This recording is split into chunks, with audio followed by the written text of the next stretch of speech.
Hi, this is Kimberly Whitman with Heart of the Bride Ministries. The mandate for Heart of the Bride is to be the full expression of the heart of Yahweh. The recording that you're about to watch is our Sunday morning gathering. Our Sunday mornings are more like all of us gathering around our Heavenly Father's table and discussing what He has been releasing and revealing to each one of us bringing our piece, our part, our voice, our sound. Stay to the end of the video to learn more about Heart of the Bride, but until then, for now, enjoy as you engage. Well, I am absolutely thrilled and honored that my very close friend, precious woman that I just hold in my heart all the time, I honor her greatly. I value who she is. She is just incredible. Her heart is bigger than life itself. And what the Lord does with her, shows her how she languages the things that Father shows her, just blow me and I know all of y'all away every time she even opens her mouth. And so I am just thrilled that Lisa is going to be sharing a little bit with us this morning. I've given her full freedom to share whatever the Lord has put on her heart. So Lisa, I love you. I am so thankful that you are my friend and that we get to walk this journey together in life. And you are free to share whatever, however long, whatever it is Father's giving you to share this morning. So everybody just turn your hearts to Lisa and hear the word of the Lord. I thought you were going to say Tamara. I thought, oh, okay, maybe Tamara's talking today. Oh, gosh. Anyway, I normally don't. How do you want to do this? Okay, so let's just if you don't mind, if we can just spend some moments in gratitude and in acknowledging the wonder and magnificence of our Father, of Yeshua and of Ruach.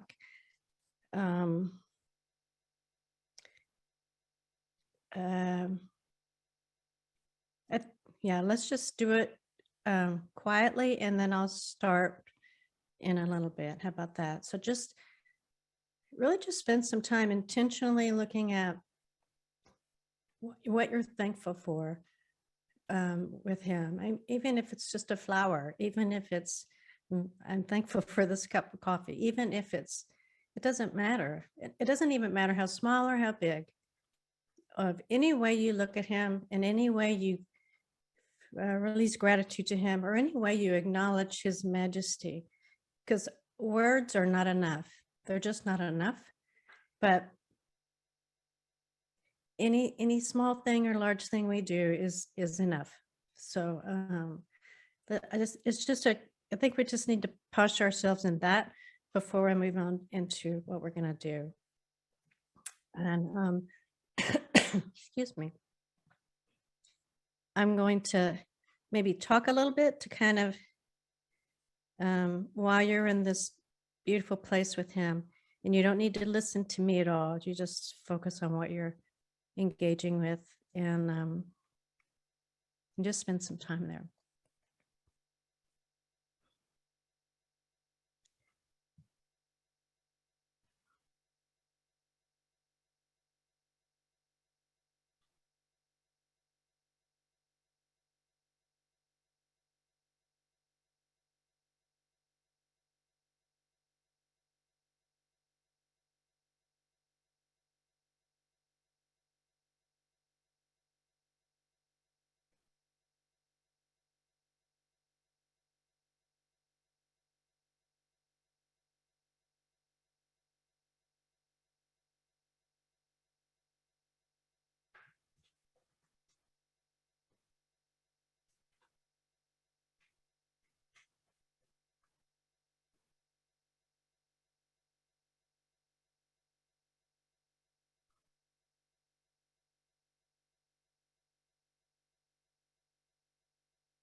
Father, I just look at the seed, just a seed. I look at a seed, Father, and I am amazed. I'm amazed at the completely intelligent design that you made the seed to grow, mature, reproduce. But it doesn't even look like what it becomes. It doesn't even, has no resemblance of what it will be.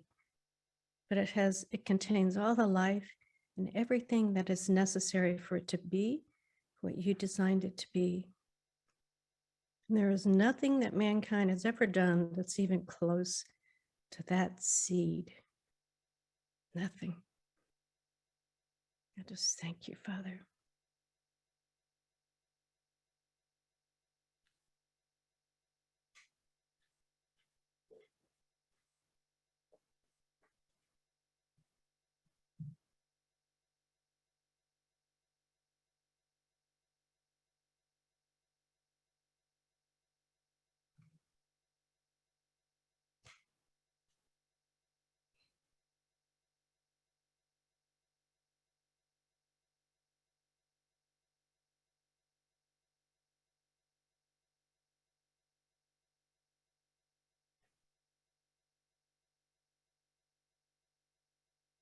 Father, I just ask that you have your way in what's spoken today, what's shared today, and what life you release in it, whether it's in seed or full mature form.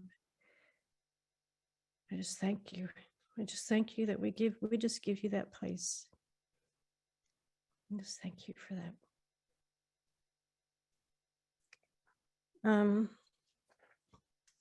What I'm going to share may be very elementary to some, because you're flowing in it already, and some it may have some revelation to it. But it is going to be an experience of what I've had, and don't look at it like what I personally experienced. Look at what the concepts are within what I say, because you're not going to have the same experience.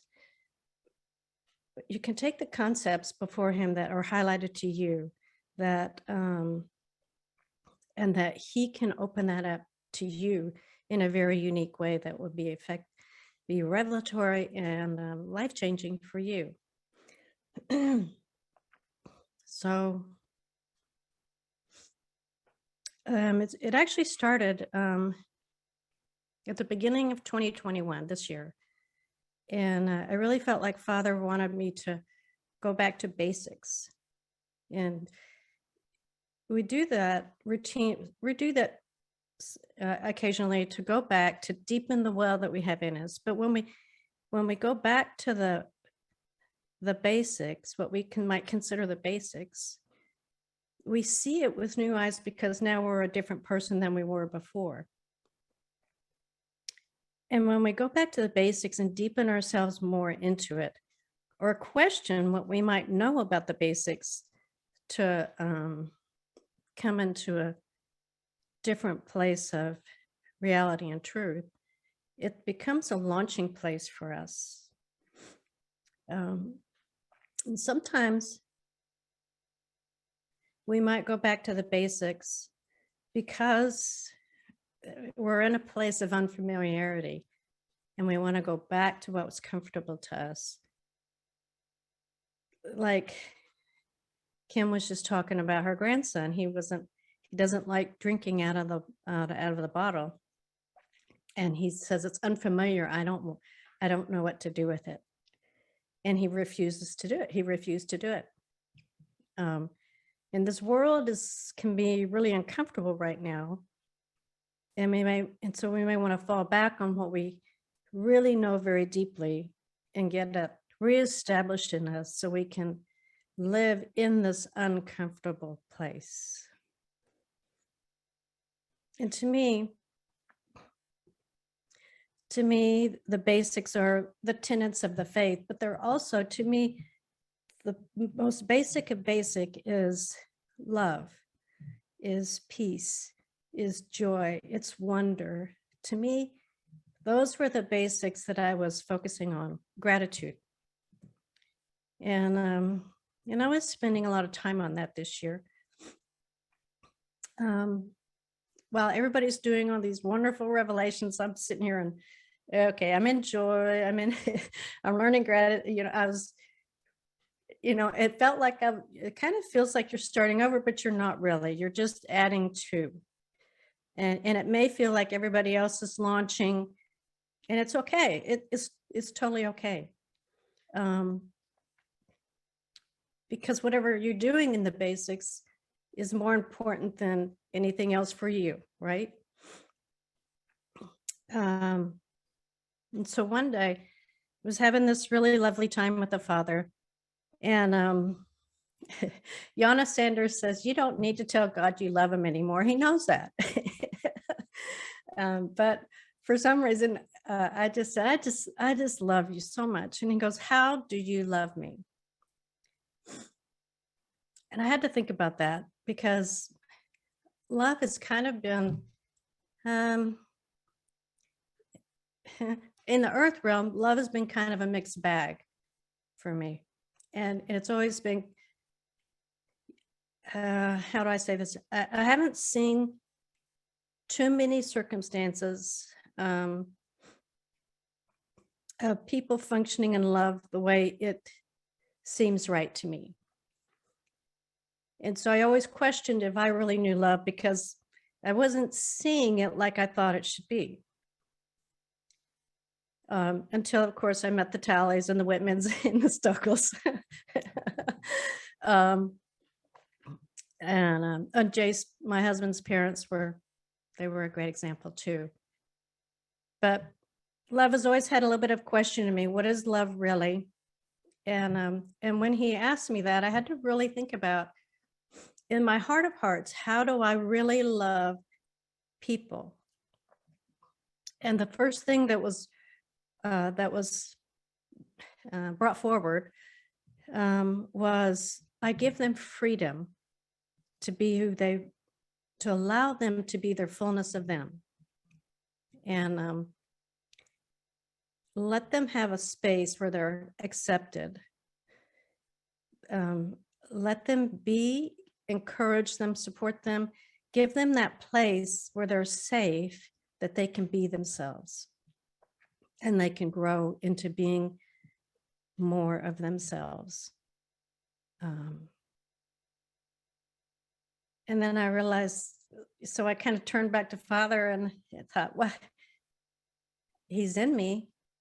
And so Father, Son, and Holy Spirit are in me. So I just give you freedom. I give you freedom to be all of you. I give you freedom to be all of you within me. I give you freedom to be with all of you within me. And when that happened, I realized that everything that I had done before with him about love was outside in. I need to become the beloved. I need to receive the love. But here I am, I'm entering a place inward and saying, you have free reign to do whatever you want in my body, in my soul, and my spirit, man. I give it to you freely. I give it to you freely. And it doesn't sound like much of a shift. It doesn't, but when I did it, it was a definite difference between the way I encountered them and related to them in my body and my soul and my spirit.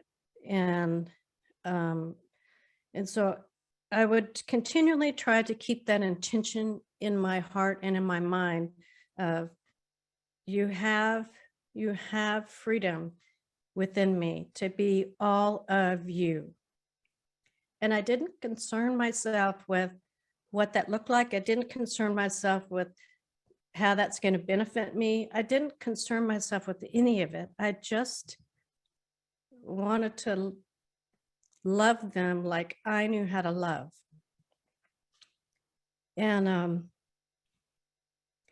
I've been talking to a few people about it, and Jess, I think it was Jess, he said something about, I don't know if he said it or if it just triggered in me, but it was for freedom that Christ set us free.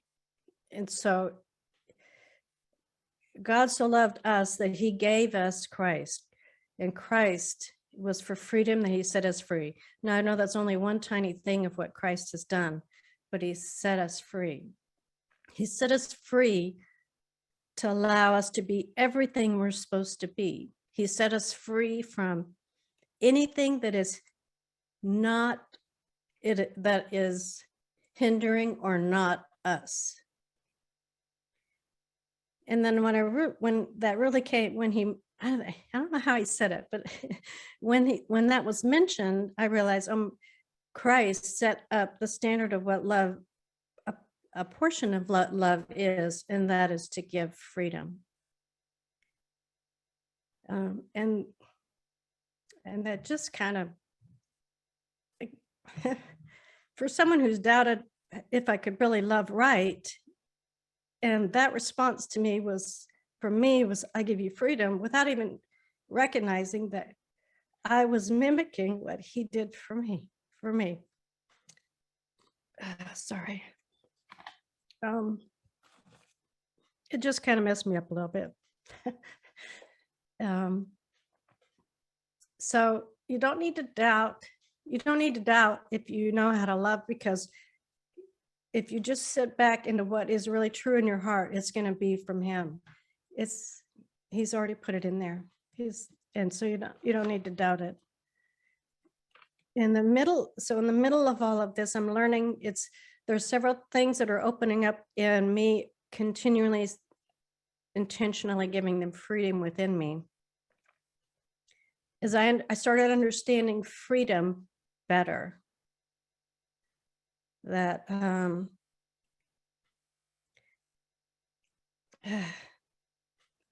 don't know how to say this right now. but we're free from man-made systems. We're free from self-effort. We're free from selfish desires. And I like the way Gary defines, he doesn't define it. He identifies the word evil is looking into yourself all the time. Whereas love is freely receiving and freely giving. It's a fluid flow. It's a fluid flow. And that's what freedom is. It's this fluid flow, and not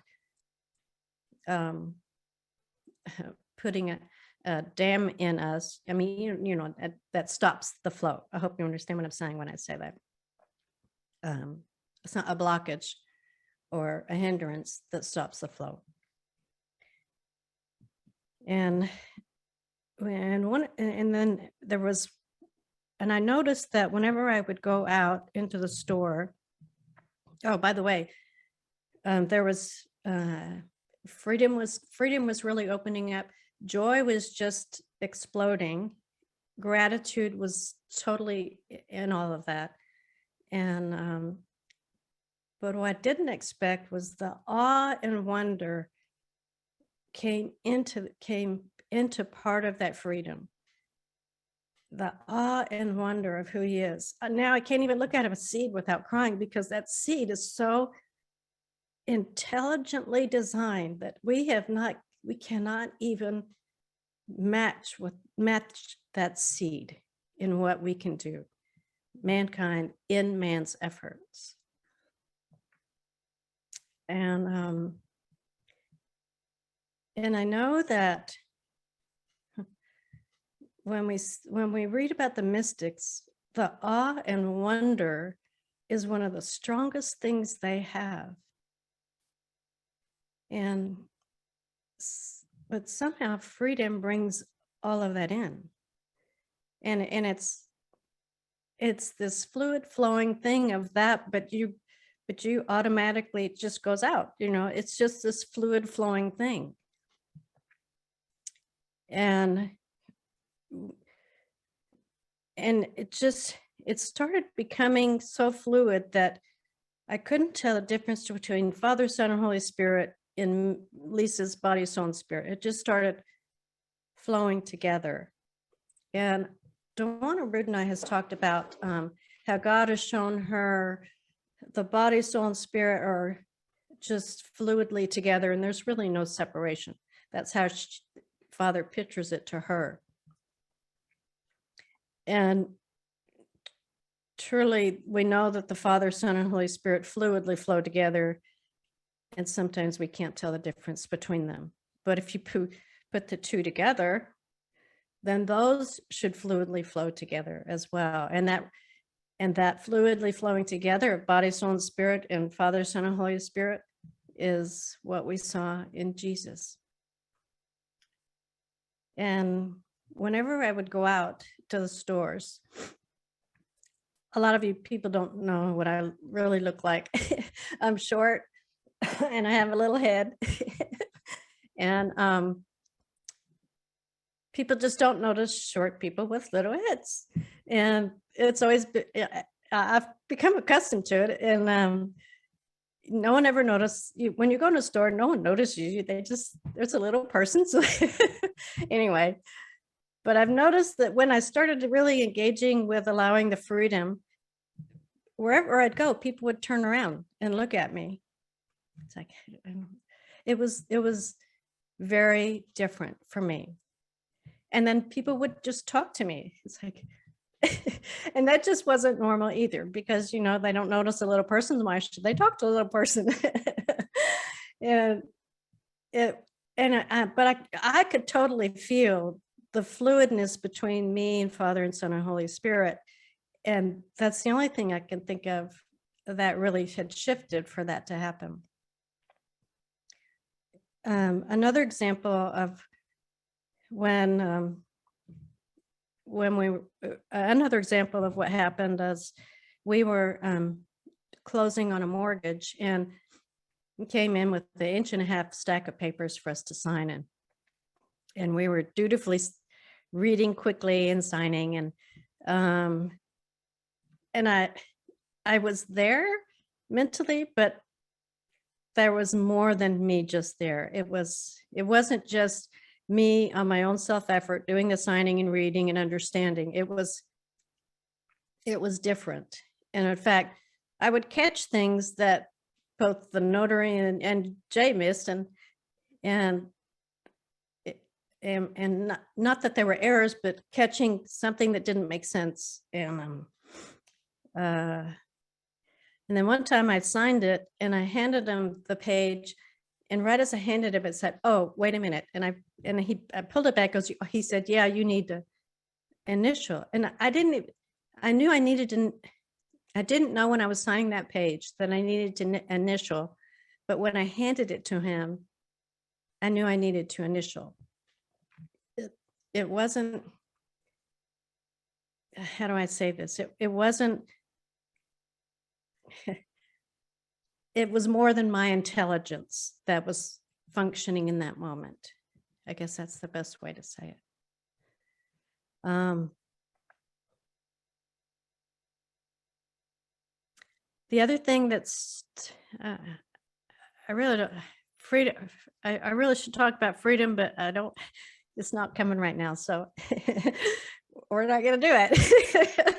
But what has been happening in the midst of this is the Mother Mary kept coming to me in different ways. I recognize that we're in this season of us recognizing the birth of Christ, and Mother Mary gave the birth of Christ. But it was even more than that. It was in very obscure ways that Mother Mary would be highlighted to me. And I realized that Mother Mary, when Gabriel told her what was going to happen, oh gosh, this is going to mess me up. She said, "Be it unto me." And she was saying, you have freedom in this body, soul, and spirit to be all that you are. And it was, that's gonna mess me up. It was the seed put in, it was the seed put in her. The seed that's not recognizable of what it's supposed to be, but the seed that contains life that contains everything it needs to be that it is, as long as there's freedom for it to be everything it's supposed to be.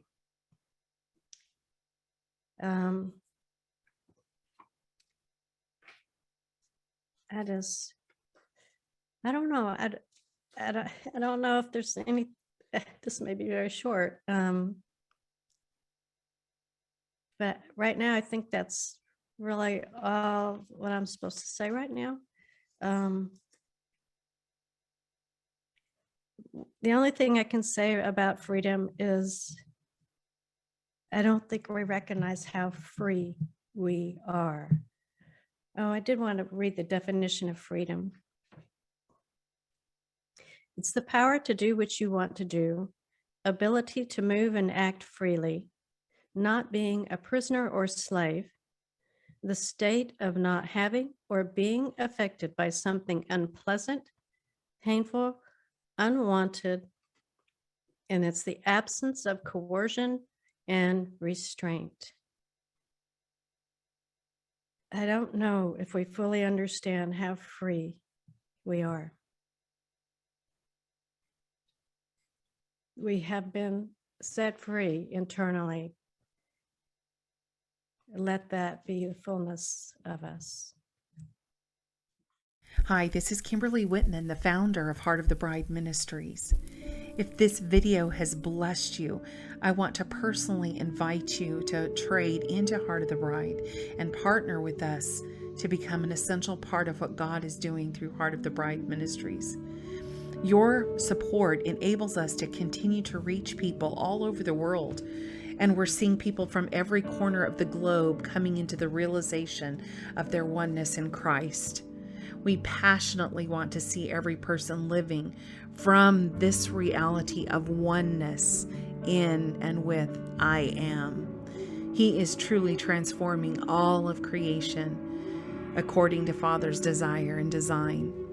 And to find out more about Heart of the Bride, go to www.heartofthebride.net. For I, says the Lord, will be a wall of fire all around her, and I will be the glory in her midst.